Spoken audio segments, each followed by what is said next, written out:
যার যে নিয়ামতটা থাকে না ওইটার কদর ওর কাছে খুব বেশি। যার পা নেই ও মনে করে দুনিয়ার সবচাইতে উত্তম সম্পদ পা। আমার যেহেতু গলা 3 দিন নেই, আমি টের পাচ্ছি যে গলা কি জিনিস। সামান্ত ভাইরা একটু চোখ করে থাকবে, আমার কণ্ঠটা যেহেতু আল্লাহর হাতে, সবার কাছে দোয়া চাচ্ছি, নিজেও দোয়া করছি, এতগুলো মানুষকে আল্লাহ যেন অপমান না করে, আমার কণ্ঠটা যেন ছেড়ে দেয়। নাকি আল্লাহর ক্ষমতা এখন মনে হয় নেই? অবশ্যই আছে, উনি চাইলে পারবে। দোয়া করেন আল্লাহ আমার কণ্ঠটা 1-1.5 ঘন্টার জন্য যেন কুদরতি ভাবে ছেড়ে দেন, বলেন আমিন। যদিও 3 বছর ছেলে থাকার কারণে একটু কাবু হয়ে গেছি, আমি আবার সুস্থ হব ইনশাআল্লাহ, আশা করছি।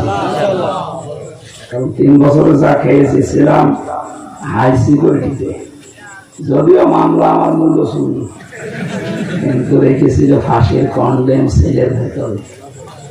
কষ্ট দিয়েছে বেশি আমার মাওলানা মামুনুল হককে। এক জায়গায় 3টা বছর এক ঘরে 24 ঘন্টা আল্লাহর ওলিরা তালাবদ্ধ রেখে দিয়েছি। সময় পেয়েছি, ওনার কাছে বহু এলেম আমি পেয়েছি। পুরা কোরআনে কারিম আল্লাহ আমাকে সুযোগও দিয়েছে, সময়ও দিয়েছে। এটা প্রায় 75 বারের উপরে শুধু অনুবাদ শেষ করেছি। 450 বারের উপরে কোরআনে কারিম আল্লাহ আমাকে ওই 3 বছরে এক ঘরের ভেতরে পড়িয়েছে, তাহাজ্জুদের নামাজ আর নফল নামাজ দিয়ে। এই সুযোগটা বাইরে থাকলে হয়তো জীবনও পেতাম না। আল্লাহ রাব্বুল আলামিনের কাছে আমি আবার ভিক্ষা চাচ্ছি, আল্লাহ কণ্ঠটা ঘন্টা খানিকের জন্য তুমি ছেড়ে দাও। নয়তো আমি যে বিষয়ের উপরে কথা বলার জন্য বসেছি, খুব সুন্দর একটা বিষয়,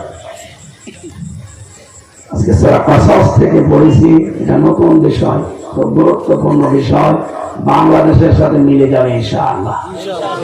আর আপনারা জানেন আমি এখানে মনে হয় 18 সালে না 19 সালে এসেছিলাম, 17 সালে। এরপরে আসতে চাই, কিন্তু ব্যাকওয়ার্ড জায়গা তো, আর আমি সাঁতার জানি না, ভয় লাগে। তারপরও আসবো, সামনে আবার আসবো ইনশাআল্লাহ। পরিবেশ আসলে আমাদের অনুকূলে আমি আবার আসবো। হযরত আবু হুরায়রা থেকে বর্ণিত, বিশ্ব নবী জানিয়েছেন, মান ক্বারাআল কুরআনা, যে ব্যক্তি কোরআনে কারীম পড়ে, কি করে? এখানে আলেম যারা আছে তাদেরকে বলছি, পড়া কোন শব্দ যদি পান, ওর ভেতরে 4টা বিষয় লুকিয়ে থাকে। কয়টা? কেউ যদি বলে যে কোন বিষয় আমি পড়তে চাই, কমপক্ষে 4টা শর্ত তাকে মানা লাগবে।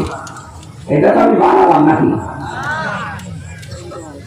সূরা বাকারা 1ম নাম্বার পারা 18 নাম্বার পৃষ্ঠা 4 নাম্বার লাইনের 121 নাম্বার আয়াতে দলিলটা আছে, আল্লাযীনা আতাইনাহুমুল কিতাবা ইয়াতলুনাহু হাক্কা তিলাওয়াতি।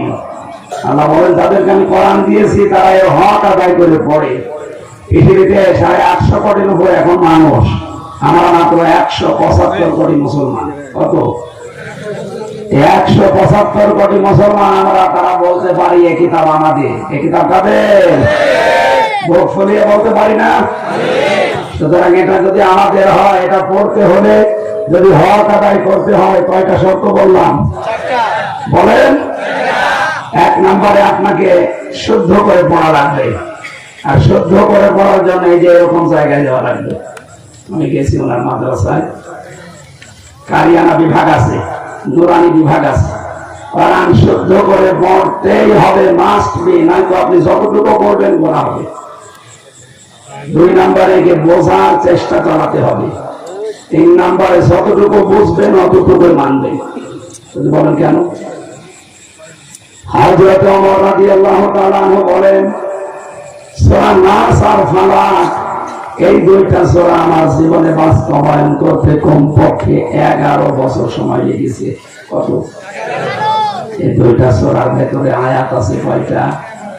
বলে না কেন? তাহলে মুরব্বী মানুষ একা বলছে।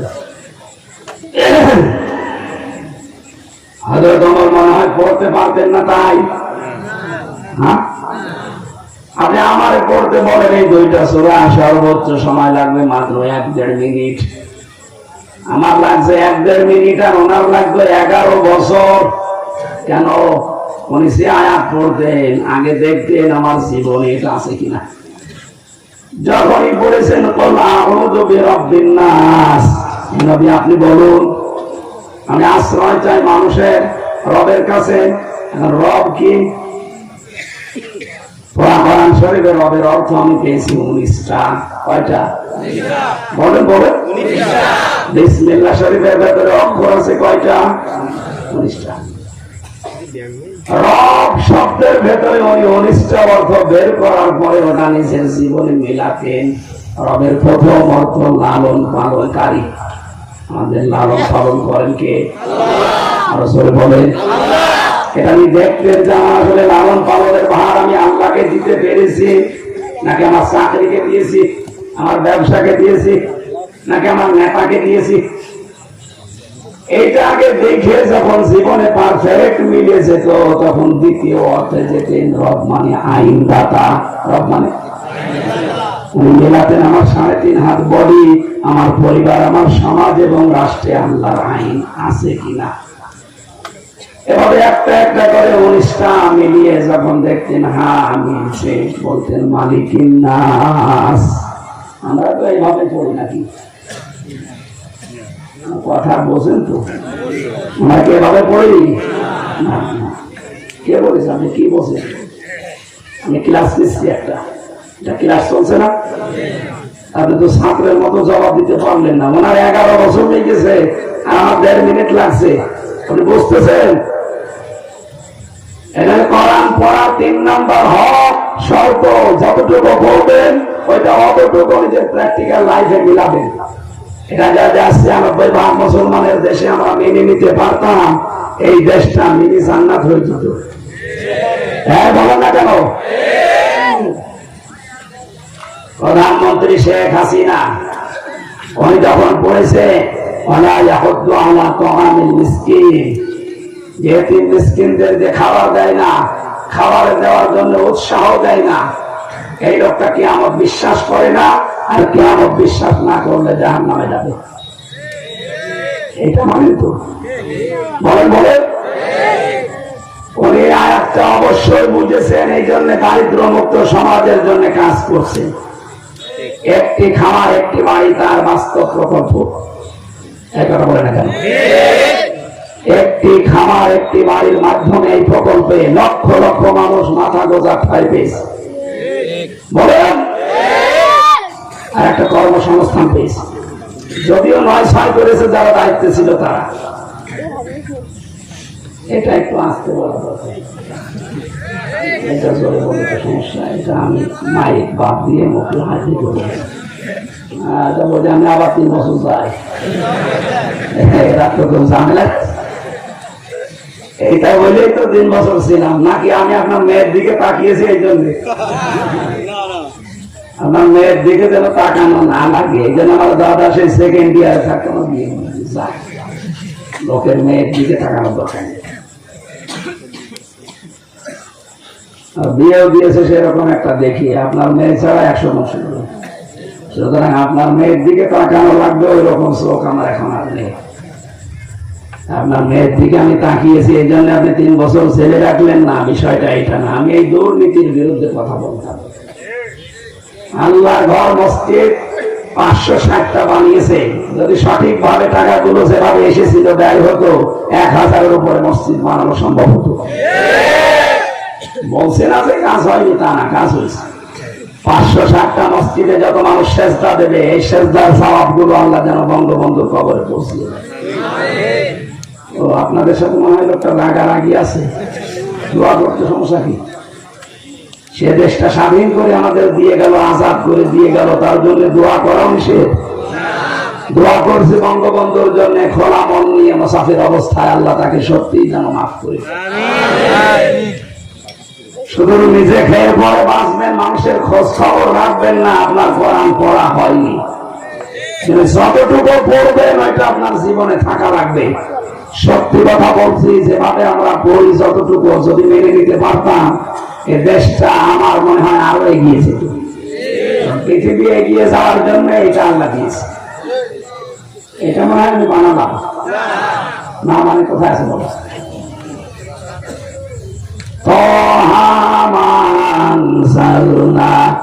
আলাইকাল কোরআন লিতাশকা। আল্লাহ পাক বলেন, হে নবী, আপনার নাম আমি তহা বলে ডাক দিলাম। তহা কার নাম? নবীজির নাম। কার নাম? কোরআন শরীফের ভেতরে বিশেষত 7টা নাম দিয়ে নবীকে আল্লাহ ডাক দিয়েছেন, তার ভেতরে এটা একটা। তহা, ইয়াসিন, আহমদ, মোহাম্মদ, আব্দুল, মুজাম্মিল, মুদাসসির। আর অন্যান্য নাম আছে, বাশিরা ওয়া নাযিরা, সিরাজাম মুনীরা, মুবাশশিরা ওয়া নাযিরা, আছে অন্যান্য গুলো, কিন্তু এই 7টা বেশি। তার ভেতরে তহা, এটা কার নাম? আল্লাহ হে নবী, আপনাকে আমি ডাক দিয়ে শুধু বসে আছি তা না, মানজালনা, আমি নাযিল করি নাই আলাইকাল কোরআন লিতাশকা, আপনার প্রতি এই কোরআন তাশকার জন্য আপনি অপমানিত হবেন, না খেয়ে থাকবেন, পিছিয়ে থাকবেন না। আমি দিয়েছি এই কোরআন, আপনি উপরে উঠবেন। সুবহানাল্লাহ বলতে পারেন না? সুতরাং এটা যদি আজ আমরা এই 15 বছরের ভেতর সামনে রাখতে পারতাম, আমার মনে হয় দেশটা যেখানে গেছে আরো এগিয়েছে। কাজ হয়নি আপনি বলতে পারেন না, বহু কাজ হয়েছে, হচ্ছেও। খাওয়া দাওয়া হয়নি তা না, খাওয়া দাওয়া হয়েছে। এই খাওয়া দাওয়ার কারণে অনেকে বাইরের দেশে এখনো জেল খাটতেছে বেগম পাড়া বানানোর কারণে। কথা বুঝতেছে? কাজ হয়েছে, তার বাস্তব চিত্র আমরা পদ্মা সেতু, বঙ্গবন্ধু টানে, 560টা মসজিদ, এগুলো একেবারে চোখে দেখা। সব খালি বদনাম আর বদনাম করলে হবে না, এই কাজগুলোর সুনাম করা লাগবে। পৃথিবীতে যে যে কাজ করে আপনি যদি সুনাম না করেন, আল্লাহর শুকরিয়া আপনি আদায় করেন না। সুতরাং প্রধানমন্ত্রীকে ধন্যবাদ জানাচ্ছি, দারিদ্র্যমুক্ত সমাজ এবং দেশ গঠন করার জন্য যে ভূমিকা নিচ্ছে, এটা কোরআনে কারিমের 3 নাম্বার পয়েন্ট। কয় নাম্বার? কোরআন যদি কেউ হক আদায় করে পড়তে চায়, যতটুকু পড়বে ততটুকু মানবে, এটা হক। 4 নাম্বার কি? 4 নাম্বারে হচ্ছে আপনি যতটুকু পড়লেন, মানলেন, নিজে হবে না, ওটা যেন মানুষ মানতে পারে সেই ব্যবস্থা করে দেওয়া লাগবে। এইটা করতে গেলে আমরা জাতির কাছে কালার হয়ে যাই। এই কথা বলেন না কেন? আল্লামা শফি মারা গেছে, উনি যতদিনে কোরআন পড়েছিলেন, ওনার শত্রু বাংলাদেশে ছিল না, কেউ চিনতো না ওনাকে। যতদিন বুঝেছিলেন ওনার শত্রু ছিল না, চিনতও না। যতদিন তিনি মেনেছিলেন, শত্রু ছিল না। যেই বলেছেন আমি মানতে চাই এবং মানুষকে কোরআনের আয়াত মানাতে চাই, আল্লাযীনা ইউযুনা রাসূলাল্লাহ লাহুম আযাবুন আলীম। আল্লাহ বলেন, রাসূলকে যারা কষ্ট দিচ্ছে, দেবে। ইউযুনা এটা মোজারে, বর্তমান, ভবিষ্যৎ, প্রেজেন্ট, ফিউচার। বিশ্ব নবীকে যারা কষ্ট দিচ্ছে, ভবিষ্যতেও দেবে, তাদের জন্য যন্ত্রণাদায়ক আযাব পাঠাবে আল্লাহ। কে বলছে? উনি আয়াতটা বুঝেছিলেন, এই জন্য মানুষকে মানাতে চেয়েছেন যে রাসূলকে গালি দেওয়া, কষ্ট দেওয়ার মাধ্যমে আল্লাহর আযাব এই দেশে নেমে আসবে, এটা আমি হতে দেব না।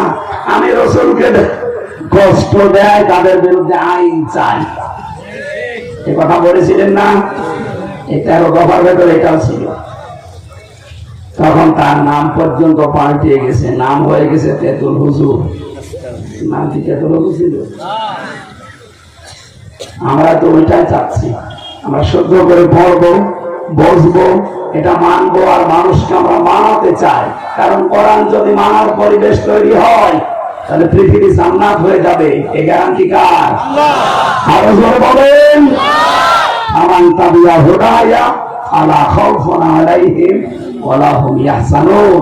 যদি এটা হেদায়েত মেনে নিতে পারো অনুসরণের মাধ্যমে, আমি আল্লাহ গ্যারান্টি দিলাম, চিন্তা থাকবে না, ভয়ও থাকবে না। মানুষ চিন্তা করে খাবারে, কিসে? বলেন বলেন, এই চিন্তা থাকবে না। এখন বাংলাদেশে সবচাইতে বড় চিন্তা যেটা টপিওয়ালা মাথায় দেয় যারা, তাদের। এরকম মানুষকে 10 জনকে যদি আপনি খাবার খাওয়ানোর জন্য ডাক দেন বাড়িতে, 5 জন থানায় খবর দেবেন গোপন মিটিং হচ্ছে। চিন্তায় দেশে আছে না? কোথায় নিয়ে গেছেন আপনি এটা না থাকার কারণে? সুতরাং এইটা নিয়ে আসেন, ওই চিন্তা থাকবে না। আহমেদ আলীর মতো 10 জন মানুষকে না, 10,000 মানুষকে খাওয়ালেও থানায় কেউ যে বলবে না যে ওখানে গোপন মিটিং হচ্ছে। যে সমস্ত চিন্তা আজ আমাদেরকে ঘিরে ধরেছে, যে সমস্ত ভয় আমাদের মনে এখন 24 ঘন্টা আল্লাহ গ্যারান্টি দিলেন একটাও থাকবে না, তার কথা আমাদের বিশ্বাস হয় না, বিশ্বাস হয় শরীয়তের কথা। এই জন্য আমরা চাই এটা যদি এই দেশে কায়েম হয়, বাস্তবায়ন হয়, কি হবে বলেন? শব্দের দিকে খেয়াল করে আল্লাহর নবী জানিয়েছেন, যারা কোরআন এই 4টা হক আদায় করে পড়ে এবং কোরআনকে যারা ইজহার করার চেষ্টা করে, ইজহার মানে ইজহারের 99টা অর্থ আছে। ইজহার মানে প্রকাশ করা, ইজহার মানে দাঁড় করানো, ইজহার মানে বিজয় করা, ইজহার মানে প্রতিষ্ঠিত করা, ইজহার মানে কায়েম করা, ইজহার মানে প্রকাশ করা, ইজহার মানে দেখানো, ইজহার মানে স্পষ্ট করা। 99টা অর্থ আছে। যে ব্যক্তি কোরআন পড়ে আর কোরআনকে ইজহার করে মানে কোরআনকে বিজয় করার জন্য চিন্তা করে। মাওলানা রবিউলের শেষ কথা ছিল কি, তিনি সে আল্লাহ যিনি হক, যিনি হক দিয়ে আপনাকে পাঠিয়েছে পৃথিবীর যত ধর্ম আছে সব পেছনে ফেলে ইসলামকে কায়েম করার জন্য।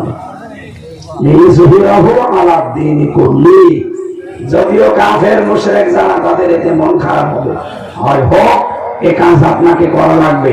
নবী নেই, নবীর উম্মতের দায়িত্ব এখন এটা না, এটা হবে না কেন?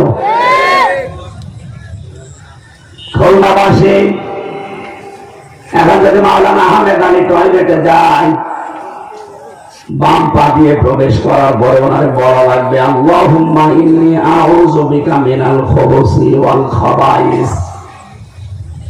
এই কথা মানেন তো? 5-7 মিনিট বসে আছে টয়লেটে, চুপ করে থাকবে, ওখানে আর সুবহানাল্লাহ পড়া যাবে না। ওখান থেকে বের হওয়ার সময় ডান পা দিয়ে বলবে আল্লাহুম্মা গফরানাকা, আল্লাহুম্মা ইন্নী আউযু বিকা গফরানাকা, আলহামদুলিল্লাহিল্লাযী আযহাবা আন্নিল আযা ওয়া আফানি। এই যে 8-10 মিনিট কেটে গেল, এই সময়টা যদি উনি এই সিস্টেমে পালন করে, পুরাটা ইবাদত, পুরাটা। এই কথার সাথে একমত আছেন আপনারা? 8-10 মিনিট ওনার টয়লেটে, পুরাটা কি বলেন? বলেন। যদি আধা ঘন্টা থাকে, আধা ঘন্টায় কি 1 ঘন্টা থাকে, 1 ঘন্টায়। যেহেতু তরিকাটা রাসূলের, এজন্য আপনি আধা ঘন্টা, 10 মিনিট, 1 ঘন্টা পুরাটা ইবাদত বলছেন। আপনার রান্নাঘর থেকে শুরু করে আন্তর্জাতিক জীবন পর্যন্ত বিশ্ব নবী এটা দিয়ে 10 বছর চালিয়েছিলেন। ওইটার কথা যখন বলতে যায় তখন আপনার কাছে কেমন যেন খারাপ লাগে, রাজনীতি মনে হয়। 10 মিনিট যদি আপনার কাছে ইবাদত মনে হয়, তাহলে 10 বছর আপনার কাছে রাজনীতি মনে হচ্ছে। আপনার অন্তরের ভেতরে কোনো সমস্যা আছে। কথা বলছেন? আল্লাহ আমাদেরকে কোরআন এবং হাদিসের আয়াতগুলো, হাদিসগুলো একেবারে সহজভাবে বোঝার, মেনে নেওয়ার মন দেন। বলেন আমিন। কোরআন যে ব্যক্তি পড়ে আর একে বিজয় করার জন্য চেষ্টা চালায়, ফাহাল্লা হালালাহু ওয়া হারামা হারামাহু, এর ভেতরে হালাল জিনিসগুলো হালাল বলে মেনে নেয়, হারাম গুলো হারাম বলে ছেড়ে দেয়, আদখালাহুল্লাহুল জান্নাহ, আল্লাহ তাকে জান্নাতে দিয়ে দিয়েছে। আল্লাহ তাকে জান্নাতে দেবে না দিয়েছে? দিয়েছে। এখন প্রশ্ন আসতে পারে, আমি তো মরি নাই, জান্নাতে আল্লাহ দিয়ে দিল কি করি? জবাব হচ্ছে, কেউ যদি কোরআনে বিজয়ী অবস্থায় পায়, ওখানে হালালকে হালাল মানা সহজ, হারামকে হারাম জেনে ছেড়ে দেওয়া সহজ। যেখানে হালালকে হালাল মানা যায়, হারামকে হারাম মানা যায়, ওই পরিবেশটা তখন একটা মিনি জান্নাত হয়ে যায়। আমি কথা বোঝাতে পেরেছি? আল্লাহ রাব্বুল আলামিন কোরআনে কারীমের এই সম্পর্কিত হাদিসটা আমাদের জীবনে যেন আমল করার তৌফিক দেন। আমিন। দরুদ আর সালামের মাধ্যমে আজকে তেলাওয়াতকৃত আয়াত সূরা কসস ৭৬ নম্বর আয়াত, মাত্র একটা আয়াত পড়েছি। তাফসীর আকারে কথা বলবো ইনশাআল্লাহ। গতকালকে কে ছিল? এসেছিল? আলহামদুলিল্লাহ। শ্রদ্ধাবাদী বড় ভাই গতকালকে এসেছিলেন, ভালো ভালো কথা আপনি শুনেছেন। কামরুল ইসলাম সাইদ আনসারী দেশের প্রথিতযশা একজন আলেম, পীরের সন্তান। আল্লাহ তার কথাগুলো আপনাদের আমল করার তৌফিক দিন। কোন সূরা বললাম যেন? কসস। 5টা বিষয় সামনে রেখে তাফসীর করা লাগে। প্রথম নম্বরে শুদ্ধ তেলাওয়াত, আমরা যেটা করেছি। দ্বিতীয় নম্বরে মাতৃভাষায় অর্থ করা লাগবে। আমরা বিশ্বের বিভিন্ন দেশে আগে যেতাম 3 বছর আগে, যেখানে যাই ওই দেশের অনুযায়ী মাতৃভাষায় অর্থ করা লাগে। আমি তামিলনাড়ুতে সেখানে গিয়েছিলাম, তামিল ভাষাটা খুব কড়া আর কঠিন। আমার মনে হয় তামিল ভাষায় কাউকে গালি দিয়ে দোয়া করলেও মনে হবে গালি দিচ্ছে, এমন কড়া আর এমন মিশি মিশি ভাষা। ওই দেশে আগে আরবিতে পড়ার পরে ওই দেশের যে ভাষা, ওই ভাষায় আগে মাতৃভাষা ওদের, ওইটা অনুযায়ী ওদেরকে অর্থ বলা লাগে। এরপরে দোভাষী যিনি আছে উনি তার আমারটা ট্রান্সলেশন করে দেয়। এবার বলছিলাম আমরা যেহেতু বাংলা ভাষার মানুষ, আমরা বাংলা অর্থ মাতৃভাষা আমাদের বাংলা, আমরা করব ঠিক ওই কায়দায়। 3 নম্বরে ঐতিহাসিক প্রেক্ষাপট বলতে হবে। 4 নম্বরে আয়াতের বাস্তব যে ব্যাখ্যা আছে ওইটা আপনাকে কোরআন দিয়ে বলা লাগবে তাফসীর আকারে। 5 নম্বরে ওখান থেকে মূল শিক্ষা নিয়ে বাড়ি যাওয়া লাগবে। কয়টা? 5টা বিষয় শুনতে যতটুকু সময় লাগে, থাকবেন তো ইনশাআল্লাহ? শুদ্ধ তেলাওয়াত যেহেতু আমরা করেছি, প্রতিটি অক্ষরে অলরেডি আমাদের আমলনামায় আল্লাহ 10টা করে নেকি লিখে দিয়েছেন। বলেন সুবহানাল্লাহ। আল্লাহ পাক বলেন ইন্না কারুনা কানা মিন কওমি মূসা ফাবাগা আলাইহিম। অবশ্যই কারুন ছিল মুসা আলাইহিস সালামের বংশের লোক, সে তাদের প্রতি অবাধ্যতা, সীমা লঙ্ঘন এগুলো করেছিল। আমি আল্লাহ তাকে এমন সম্পদের মালিক বানিয়েছিলাম,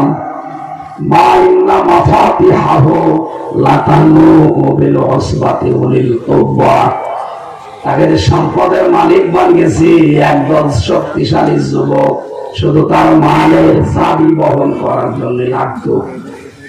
খুলনাবাসী চাবি বহন করতে যদি একদল শক্তিশালী মানুষ লাগে, চাবির চাইতে তালা ওজন বেশি না? তালা বহন করতে কত মানুষ লাগতো বলেন? তালা যদি এত মানুষ লাগবে, যে সম্পদ ছিল যে বাক্স বা সিন্ধুকের ভেতরে ব্যাংকে, এ ব্যাংক কত ছিল? আমাদের এই ছোট মাথায় ধরবে না। আল্লাহ পাকের জন্য জানিয়েছেন। কারণ কি আমি বলেছিলাম, এর সম্পদ পাওয়ার পর আনন্দে ফেটে পড়ে না, অহংকার করো না, মানুষকে মানুষ হিসাবে না মনে করে দামে দিতে চাও না, এই ব্যবহার করবা না। কিন্তু তার বংশের, তার এলাকার যারা সম্মানিত মানুষ, সৎ মানুষ, আলেম যারা, জ্ঞানী যারা, তাদেরকে এই কথাগুলো বোঝাতো। আলেমেরা ওই সম্পদশালী কারণকে কথাগুলো বুঝিয়েছে। সে সম্পদের মোহে পড়ে অহংকার করে মানুষকে মানুষ মনে করেন, এটা বন্ধ করেন। অবশ্যই আল্লাহ বেশি আনন্দ করা মানুষকে ভালোবাসেন না। আয়াতে বাংলা অর্থ এটা ছিল। এখানে 3টা বিষয় আমরা পেলাম। কয়টা? আমার গলা নাই ভেঙে গেছে, আমাদের তো গলা ভালো আছে। জবান ধরে বলেন তো কয়টা? পৃথিবীতে 3টা বিষয় যার কাছে থাকে সে এমনি এমনি গরম হয়। একটা হচ্ছে টাকা, আর একটা হচ্ছে ক্ষমতা, আর একটা নারী। কি বললাম? আমি কি বানিয়ে বলছি? তাফসীর থেকে বলছি। এই 3টা বিষয় যার কাছে থাকে, ও দিন যত যায় তত গরম হয়। এই পৃথিবীতে সবচাইতে বেশি মানুষকে জাহান্নামে পাঠিয়েছে টাকা, ক্ষমতা আর নারী। এখন হয়তো এটা নেই, বলেন? আজ টাকা যাদের বেশি, আপনি টাকা ওদের পা মনে হয় মারতে পড়তে চায় না।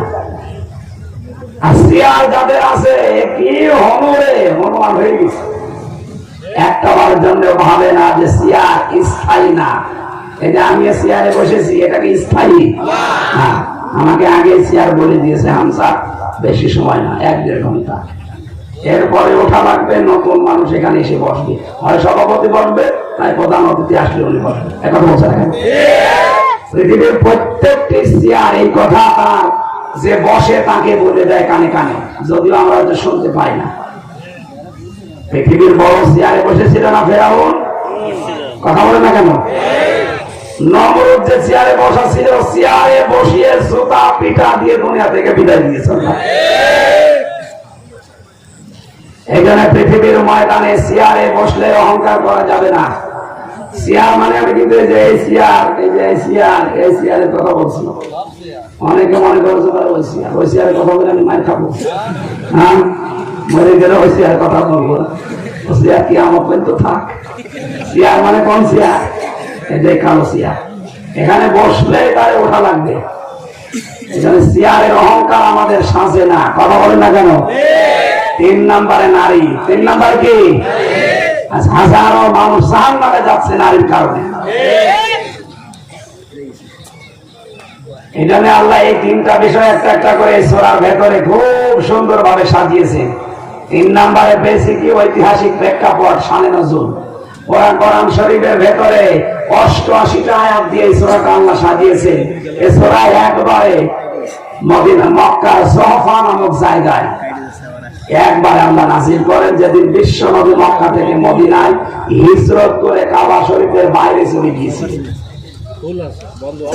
মুহাম্মদুর রাসূলুল্লাহ দাওয়াতি কাজ শুরু করার পর তাকে যে জুলুম অত্যাচার নির্যাতন গুলো করা হয়েছিল আমরা বিভিন্ন সময় ওয়াজ মাহফিলে, তাফসীর মাহফিলে শুনেছি। নবীজিকে 3 বছর পর্যন্ত শিয়াবে আবু তালিবের জেলখানায় আটক রাখা হয়েছিল। কথা বলে না কেন? বিশ্ব নবীকে শেষ পর্যন্ত মেরে ফেলার ষড়যন্ত্র পর্যন্ত শয়তান আবু জাহেলকে দিয়েছিল। দারুন নাদওয়ার বৈঠক করেছিল 24 জন সংসদ সদস্য নিয়ে আবু জাহেলকে। সিরাত ইবনে হিশাম থেকে বলছি, সিরিয়া থেকে একজন মুরব্বী, কথাগুলো ভালো করে শোনেন, শিক্ষা আছে। সিরিয়া থেকে একজন মুরব্বীর সুরত নিয়ে শয়তান নিজে সরাসরি ওই বৈঠকে বসে আছে, চুপ করে কথা বলে না। একজন বলে কাজ করো, মুহাম্মদকে আবার জেলে পাঠাও, এক ঘরে করে দাও, বয়কট করো। আর একজন বলে না, বয়কট করে এক ঘরে করে জেলে পাঠিয়ে হবে কি?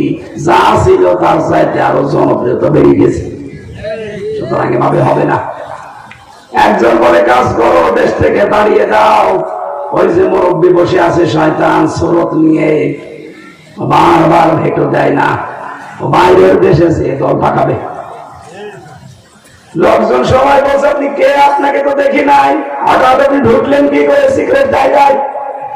ও তখন এবার একটা একটা করে কথা বলে যে আমার কথা তো তোমরা নেবে না, আমি সিরিয়া থেকে এসেছি,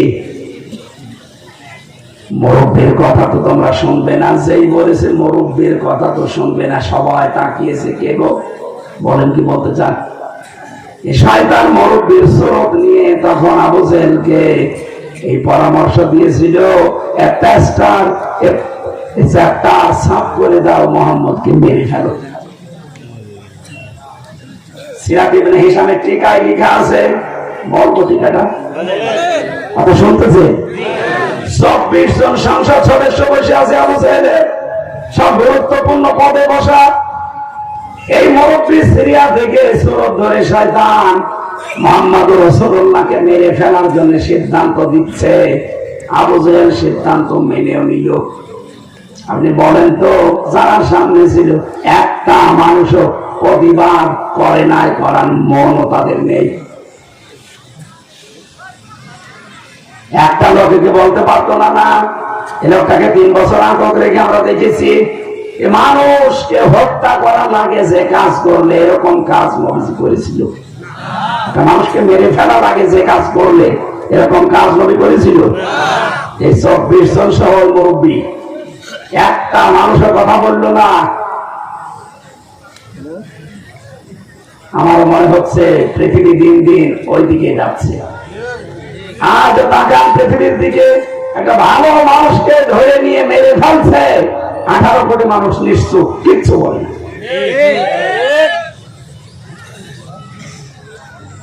আপনি কি বুঝে শুনে ঠিক বলছেন নাকি ওই পাশের লোক বলছে তা ঠিক বলছে?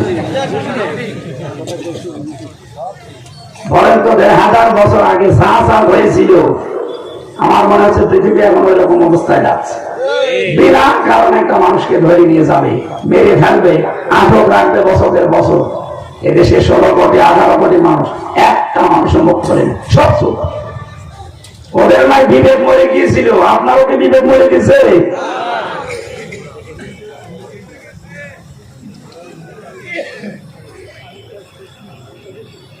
এই শয়তান সিরিয়ার এই মুরব্বীর সুরত নিয়ে আবু জাহেলকে বলে, দেখো যে বংশে এসেছে এই কুরাইশ বংশ, বড় দামি বংশ, খুব শক্তিশালী বংশ, এভাবে মেরে তোমরা শেষ পর্যন্ত টিকে থাকতে পারবা না।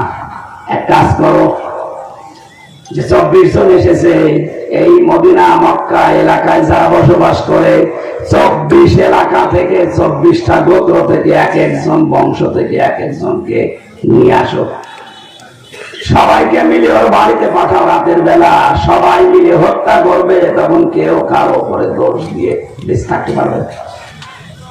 ভোট দিতে গেছেন, কিরকম ভোট দিতেছে মুরব্বী। 24 জন দাঁড়িয়ে আছে নবীর ঘরে। আল্লাহ নবী মুহাম্মদ রাসূলুল্লাহ সাল্লাল্লাহু আলাইহি সাল্লাম শুয়েছিলেন বিছানার উপরে। জিবরাইল এসে বলে, হে নবী তাড়াতাড়ি ওঠেন, ওরা আপনাকে মেরে ফেলার জন্য চারিদিকে সারিবদ্ধ হয়ে দাঁড়িয়ে আছে। নবীজি বললেন, ভাই জিবরাইল দাঁড়ান, আপনি ওরা মেরে ফেলবে দাঁড়িয়ে আছে কথা শোনালেন, কিন্তু ওদের যে আমানত আমার ঘরের ভেতরে টোপলা বাঁধা, এই আমানত গুলো আমি কি করবো এইটা তো শোনালেন না। খুলনাবাসী বিবেক যদি থাকে একটু কাজে লাগা। এখানে উপজেলা চেয়ারম্যান বসে আছে, 1628 জন মানুষ দায়িত্ব পালন করছে বাংলাদেশের। বিশ্ব নবী জীবন মরণ নিয়ে যেখানে টানাটানি, ওই অবস্থায় কি বললেন? ও ভাই জিবরাইল, আপনি আমাকে বলছেন ওরা চারিদিকে মেরে ফেলতে দাঁড়িয়ে আছে, কিন্তু ওদের আমানত গুলো আমি কি করবো এটা বললেন না। এইটা নিয়ে যদি এখন আমি পালিয়ে চলে যাই, আমার আলামিন নামের কলঙ্ক হবে। কোন নামে? আরো চলে ওপর থেকে যে বাজেট গুলো আসে এই জনগণের জন্য, এই বাজেট গুলো যদি আমি মেরে খাই, রাস্তা ব্রিজ কালভার্ট, আমার মুসলমান নামের কলঙ্ক হয় না? কতদূর যাচ্ছে কথা কে পাচ্ছে?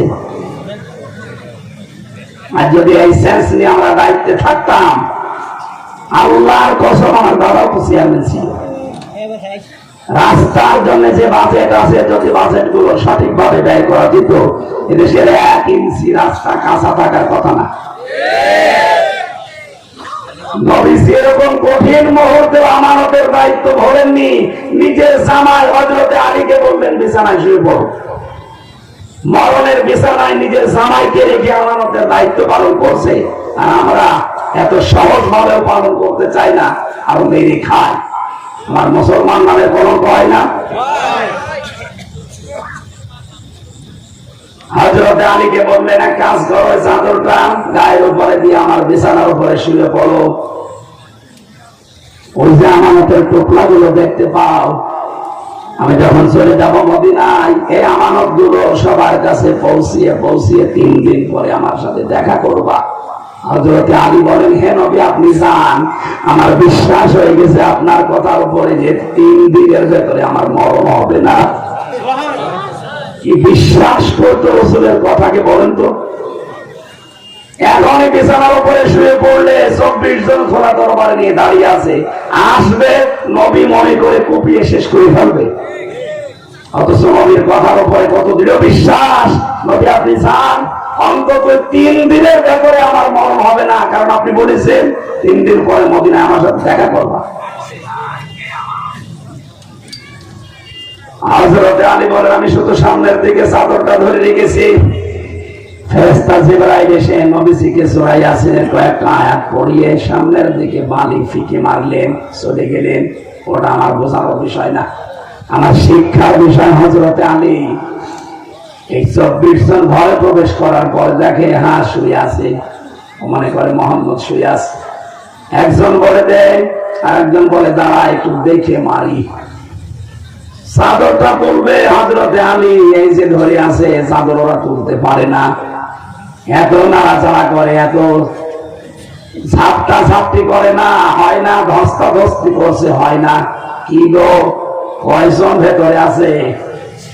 সাইজ দেখে তো মনে হচ্ছে একজনই, এত শক্ত কেন? আমরা 24 জন ধরে ধস্তাধস্তি করি, অথচ চাদর তুলতে পারি না।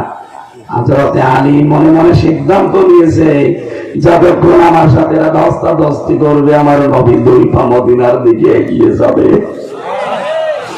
ও বাংলার 18 কোটি মুসলমান, এখান থেকে শুধু শোনা না, সুবহানাল্লাহ বলা না। আজ এই আলেমদেরকে, নবীর ওয়ারিসদেরকে, মুসলমানদেরকে দেশ থেকে যদি আপনি একটু এগিয়ে দেওয়ার জন্য কারোর সাথে ধস্তাধস্তি করা লাগে, আর আলেমরা যদি নির্বিঘ্নে একটু এগিয়ে যেতে পারলে আল্লাহর বিধান নিয়ে, কিয়ামতে হযরত আলীর সাথে আপনি উঠতে পারবে। আমি কি বোঝাতে চেয়েছি? অন্তত জ্ঞানী মানুষ তারা বুঝেছি না, ঠিক আন্দাজ বলবেন না, বুঝতেছেন আপনি কথার লোড কত জানেন? আজ আমাকে কোরআনে কারীম প্রচার করার জন্য, কোরআন প্রতিষ্ঠা করার জন্য যদি পথগুলো আপনারা একটু নাড়াচাড়া দিয়ে, একটু ধস্তাধস্তি যদি কারোর সাথে করা লাগে, করে এগিয়ে দিতে পারতেন, আমি যেহেতু নাইবে রাসূল, রাসূলের উত্তরাধিকারী, কিয়ামতে আপনি হযরত আলীর সাথে উঠতে পারতেন। এতটুকু ধস্তাধস্তি করা যাবে না। আমি